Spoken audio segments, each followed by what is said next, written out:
Hi, I'm Johnny and you're watching the Hexy Beast. And on today's episode, I'm going to be reviewing this game right here, Legendary 007. Anyway, I'll catch you at the table.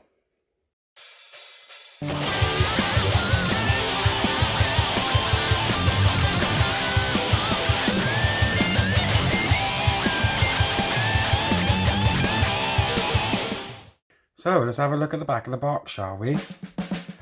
Legendary James Bond is a cooperative game featuring some of the most memorable characters from the four iconic films starring the most decidedly legendary James Bond. Recruit allies and deploy technology on your mission to foil the machinations of notorious mastermind villains like Goldfinger and Scaramanga, as you play through epic, unforgettable scenarios from Goldfinger, The Man with the Golden Gun, GoldenEye and Casino Royale. Will you win the Casino Royale tournament? Avoid a worldwide financial meltdown? We know what Bond would say. Excellent. Just the thing for unwinding after a rough day at the office. In Legendary James Bond, what you're trying to do is defeat the mastermind before the villain deck runs out and the final card from it escapes from the end. Anyway, I'm just going to show you how it's played now. Okay, so the first thing we're going to do is we're going to construct the hero deck. And to do this, we're going to take all the cards belonging to the scenario we're playing. So for example, we're taking Goldfinger, and we're basically going to use all of them. And then in order to play pure solo, what we're going to do is we're going to remove one of the ally sets. And in this case, I've gone for this one so that I don't end up making any jokes throughout the video. The next thing we're going to do is we're going to choose a scheme belonging to the movie that we're going to play. We have a choice of two. But for the sake of this demonstration, I'm going to use Operation Grand Slam. As you can see, the rest of the setup instructions are displayed on the card. So for example, this will always use the Operation Grand Slam mission group. It has 5 scheme twists, and this tells you what happens when a twist is drawn. And if we ever reach danger level 5, we're going to lose the game. So let's just place that in the scheme space. Now it's time to set up the mastermind. And in this case, we've chosen to go with Ulrich Goldfinger as it fits the movie we're playing. This obviously gives you instructions to set it up. He always leads the Goldfinger villain group, and he shuffles these smuggled gold extra cards into the hero deck, which we'll do in a minute. This also says what happens when a Master Strike comes out. So in order to set that up, the first thing we're going to have to do is take his tactic cards, take 3 at random, shuffle them up, and then we're going to place them underneath Goldfinger, like so, and then we're going to push him onto the mastermind space. Okay, so now it's time to start setting up the villain deck. The first thing we do is we take the card that belongs to Operation Grand Slam, and we're going to place it on the bottom of the deck because it has this symbol on it, which basically means if this escapes, we'll lose the game. Okay, the next thing we're going to want to do is construct the villain deck. And to do this, first of all, we take the villain cards that are marked Goldfinger, and we separate them out into decks based on this little line of text at the bottom. So all these are deck A, all these are deck B, and all these are deck C. Then what we're going to do is we're going to add our Master Strikes and Scheme Twist to them. Okay, now that we've separated these decks into 3 piles by their letter, we're going to add Master Strikes and Scheme Twist to it. So in deck A, we put 1, deck B, we put 2, and in deck C, we put 2. We then do the same with the Scheme Twists. So we got 1 in deck A, 2 in deck B, and 3 in deck C. We then shuffle all these decks, and then we place them on top of the villain deck space on the board, like this. So we start with C, then B, and then we put A onto the top. This is going to be the villains that challenge us throughout the game. Okay, now we're going to place these starting allies, which are basically all the same card, use them in every game, just a simple money card, and we're going to place them on the ally spot by here. The game doesn't actually come with a counter for this, but what I'm going to do is I'm going to place one of my dice from the intro, or some other kind of marker on the 0 spot by here. If you don't have anything to use as a marker, the book suggests using a card to block the spaces as you go up. Okay, so that just leaves us with wounds, which we put in this space by here, and gadgets, which for the sake of the solo game, we're not going to be using them, so we're just going to put them back in the box.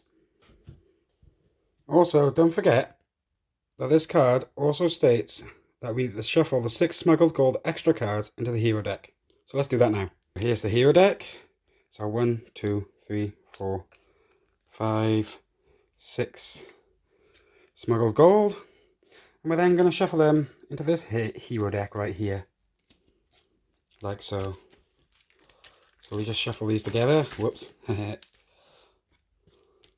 And then we place that back in the slot by here. Okay, so now it's time to build the play deck. The first thing I'm going to do is I'm going to grab the 8 cards that represent the bond we're using. They're all the same, but they have different picture on them. So basically these are the Sean Connery starters. There's 8 of them. And then we're going to take the 4 basic attack cards, which are basically these things here. As you can see, it says they're basic at the top. And as well as that, something new for this game is because we've chosen a certain character, we get to pick one of these special starters, which for the sake of this one, we've gone for the simple draw card. So we're just going to add all them together and shuffle up. Okay, now that we've set up, what we're going to do to start the game in the first round, as the enemy always goes first, is reveal the top card of the villain deck. And in this case, it's going to cost us 5 fight to defeat it. And when we do, we're going to get 2 points. And if it escapes, it's going to cause 1 danger. And as we saw in the setup, if we reach 5 danger, that's game over for us. So this will go in the first spot by here. Okay, finally, we're just going to shuffle up our play deck. I'm going to play it here, and we're going to draw 6 cards. And then we're going to start playing the game. 3, 4, 5, and 6. So, let's have a look what we got in our starting hand. Okay, so how the game is played is that once we've drawn our cards, is we're going to play cards from our hand in order to buy cards from this Q branch row, or to defeat missions and villains that come up in this on assignment row. So in this first turn, as you can see, we have 1, 2, 3, 4 of these resources, which is basically money for the sake of this game, or recruitment points, I think they call it. So for those 4 recruitment points, as you can see, our options are actually, we can choose from a couple. And for the sakes of this demonstration, I'm going to buy this first. Okay, this will then go into our discard pile, which will also go with here. And we have 2 attack left over, which, as you can see, there's nothing on the board that we can attack. Another thing worth mentioning is that the Q branch will refresh immediately once a card is bought. Okay, so now we're at the start of turn 2. What's going to happen is this is going to move along, and the next card is going to come and take its place. In which case, we have Fort Knox Assault Team Henchmen. They're worth 1 point, and they're going to cost us 3 fight to actually defeat. So let's have a look what we have. So we've got 1, 2, 3, 4, 5, 6, okay. And we have 1 fight. We also have one of the, remember our special starter? So this is 2 fight, and it means we get to draw a card. So we play that, and then we draw our last card. And that gives us the 3 fight we need, or 4 actually, to defeat our first villain. So what we're going to do is we're going to defeat this villain here. So we're going to spend the 3 fight we just generated and discard them. And we're going to take this card and place it aside for scoring at the end of the game. So that leaves us with 4 recruitment and 1 fight. Well, we can't use the fight, so we might as well put that back in our discard pile. But let's have a look what we can get for 4 recruitment. You know, I think I'm going to take this gold bar. It's worth 2 money. And if we play another card of the same colour before it, as you can see, it will give us an extra money. So let's just put that in our discard pile and continue, shall we? Oh no, we've come across a problem. No deck. Okay, whenever this would happen and you need to draw a card, all you basically do is you shuffle up your deck. You shuffle it all up, say, give it a nice good mix. Then we place it by here to form a new draw deck. Okay, so we're now back to the villain's turn. So let's see what he has. Oh, another henchman. Gives us +1 money when we fight it too, so that's always good. Okay, so we're drawing our cards again. 1, 2, 3, 4, 5, 6. Let's see what we have. Okay, we have 1 attack. So we got quite a bit of attack. Okay, we got 5 attack here. This has no extra effect unless we play another red card before it. See, well, that's what this little symbol means. So we've actually got 5 attack, 6 attack, and 2 money. Well, we can't actually spend the 2 money on anything because the cheapest card we've got is actually these allies. So we'll discard them, and then we'll use our 5 attack we've generated here to defeat this mission card. Is there any rewards when we defeat it? Success. Ooh, we get +3. Okay, so because we got an extra 3 fight, it's going to mean we're going to be able to take out this card as well. So let's do that. Okay, let's draw back up to our hand size. 1, 2, 3, 4, 5, 6. And then start our next turn. It's the villain phase again. So we're just going to draw another one of these. Ah, look, it's another mission. And this one, this has -2 recruitment for each blue hero played this turn. So, unfortunate for us, it's going to cost us 6 money to even get rid of it. But let's have a look what we got, shall we? So we got 1, 2, 3, 4, 5, 6, 7. Okay, we got all money this round. So for our 7, what we're going to do is we're actually going to buy these 2 cards here, which are then going to instantly replenish as usual. We have 1. And, we actually drew one of these gold. And in this case, thanks to, Goldfinger, blah, blah, blah, okay. Okay, we're going to attach it to Goldfinger. And it says on the card, if this is attached to the mastermind gets +1 fight. Okay, so we'll attach this to Goldfinger. Which basically means, in order to defeat this now, we need to generate 7 attack. Okay, after that smuggled gold, what we do now is we draw another card and we'll place it in the Q branch. Okay, so we've discarded our cards. We're going to draw back up to our hand. 1, 2, 3. Whoops, we're going to have to shuffle. So we do that now. We shuffle, shuffle, shuffle, and draw the remainder of our hand, which is 3 cards.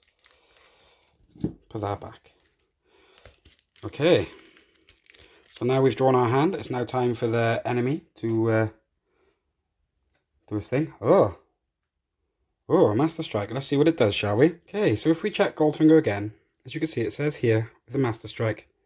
Starting with you and continuing clockwise, each player discards their highest cost card in hand until 1 card has been discarded for each Master Strike played this game. Oh, so let's have a look at our hand. So what's our most expensive? We have 0, 4, 3, 0, 0, 0. Okay, so it looks like we're losing the 4, which is unfortunate because this would let us KO one of the weak cards in our hand. Okay, so we discard that. Also, because we're playing solo, we actually replenish the card in the rightmost space straight away. Notice there's a keyword on this card in bold. This one, ambush, which basically means it's going to happen straight away. Each player is going to gain a wound. As we're the only player, it looks like we're going to gain 1 wound. Place this in our discard pile. Okay, for our next turn, we've got 2 money, and we've got 1, 2, 3, 4 attack. Okay, looking here, we've got this Jill Masterson card, which we're gonna add straight to our discard pile. Cost us 2 money, and I'm gonna replenish. And then we've got this, we're gonna deal 1, 2, 3, 4 attack to this, which is with 2 points and goes with the rest. Okay, so as usual, we draw back up to our hand and we see what's in the enemy. Oh, Scheme Twist. I'll explain this now. Okay, so when we draw this Scheme Twist card, we basically need to check our main scheme card in order to see what it does. So wait, it says twist. It says attach a twist to the leftmost Q branch space. That doesn't have one. That space is irradiated. It costs +1 to recruit the card there. So let's do that now, shall we? So this is now going to cost me 5 if I wanted to buy this card. And of course, because we pulled either a Scheme Twist or a Master Strike, we instantly replenish. And this one's a fight, so we don't have to worry about it now. Okay, let's talk about fighting the villain. In order to do this, because of our smuggled gold card, we're going to have to do this plus this. So we have 7 to beat, and it just so happens, on this turn, in our hand, we have too many, and 1, 2, 3, ooh, draw a card, 4, 5,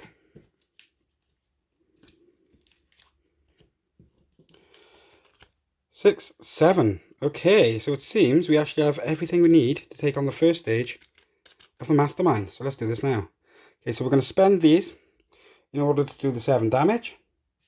And at this point, we'll take the top card from underneath Goldfinger, and we'll see the effect of our battle is. So, we have to draw 2 fewer cards at the end of turn, which means our hand size next turn is only going to be 4 cards big. But as you notice, it's actually worth a lot of points. Okay, so you've kind of got a rough idea how the game plays, and as cards keep coming out, things will keep moving to the side. If it ever reaches the end here, a card will escape. As you can see, this card here has a 1 danger on it. This means we would range the danger level.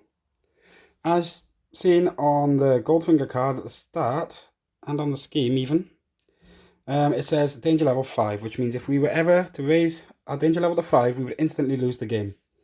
Also, we instantly lose the game if this card from the bottom manages to get to the end of the assignment track and escape. So in order to win the game, what you're trying to do is you're trying to defeat all of these before your danger track gets out or all the on assignment villains escape. So that's basically how the game is played. Now let's get back to the table where I can tell you what I think of the game. Okay, so now we've had a little look at some of the gameplay. It's time for me to tell you what I think of the game. And first of all, for aesthetics, I've decided to give this one a 7 out of 10. And this is mainly because they use stills instead of hand-drawn art for the cards. This doesn't really bother me per se, but I know it can bother a lot of people out there. So for that reason, I've decided to give aesthetics a 7. Now we're going to be moving on to gameplay. Which this is the part where I thought it was actually pretty good. I generally find that the gameplay in this game, it runs like a generic deck builder, but it kind of keeps itself interesting with the scheme twists and the master strikes. And it also tends to shake things up a little with some of its keywords, like chase, for example. Chase, I found, was one of the highlights of the game. I found it really made you panic a bit. It meant to emulate the feel of the car chases throughout the Bond movies. So basically a card would come out and then it would push everything else to the side another row, which means some of the stuff you need would escape and some other stuff wouldn't. It just wouldn't go to plan. So for gameplay, I've decided to give this one an 8 out of 10. Now we're moving on to accessibility, and this is where I kind of had a little bit of a problem with the game because I've had this game for a little bit, right? I've had it for a little while. It's been a few months now, and at first I was going to review it straight away, but when I first came to learning the game, I may not have been the most experienced gamer at the time, but something like this, not having the one player on the quick setup guide on the back of the book is a bit of a, it's kind of somewhere where it fell over, because in order to learn pure solo instead of two-handed, which is what I was doing for the first few months because I couldn't figure it out, I was presented with this wall of text with adjusted scoring conditions and stuff like that. So for me, I've decided for accessibility, it's only going to get a 7. So that's 7, 8, 7, which basically means as a total score, this is going to get a 7.6 out of 10. That's a perfectly respectable score, and if you're a fan of the Bond movies, it's kind of a no-brainer to get this game. If you like deck building games anyway. Anyway, I've been Johnny, you've been watching the Hexy Beast. If you like what you see, please feel free to smash that subscribe button up there. Check out another one of my videos up here. And most of all, stay Hexy, everyone.